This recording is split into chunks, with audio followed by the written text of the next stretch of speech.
Ancient Egypt, Babylon, Rome, and Greece were deeply embedded in spiritual practices which usually involved two things: sexual abuse and human sacrifice.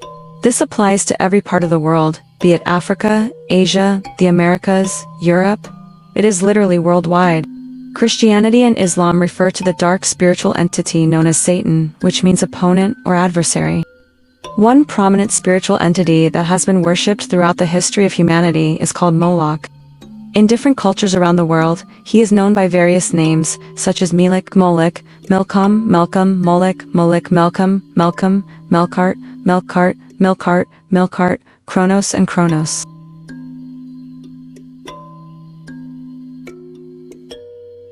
Moloch is depicted as a human with the head of a bull.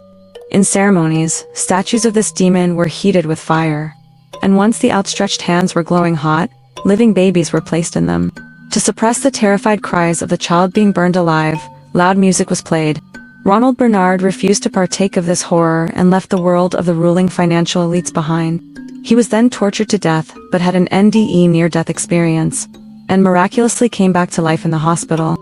After serving the dark side, Ronald felt that he had been given a second chance in life to restore the damage he had caused to humanity.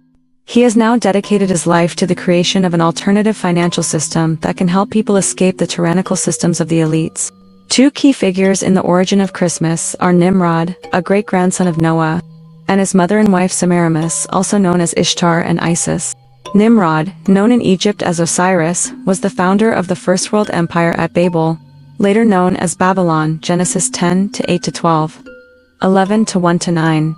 From ancient sources such as the Epic of Gilgamesh and records unearthed by archaeologists from long-ruined Mesopotamian and Egyptian cities, we can reconstruct subsequent events. After Nimrod's death, c. 2167 BC, Semiramis promoted the belief that he was a god. She claimed that she saw a full-grown evergreen tree spring out of the roots of a dead tree stump, symbolizing the springing forth of new life for Nimrod. On the anniversary of his birth, she said, Nimrod would visit the evergreen tree and leave gifts under it. His birthday fell on the winter solstice at the end of December. A few years later, Semiramis bore a son, Horus or Gilgamesh. She declared that she had been visited by the spirit of Nimrod, who left her pregnant with the boy. Horus, she maintained, was Nimrod reincarnated. With a father, mother, and son deified, a deceptive, perverted trinity was formed. Semiramis and Horus were worshipped as Madonna and Child. As the generations passed, they were worshipped under other names in different countries and languages.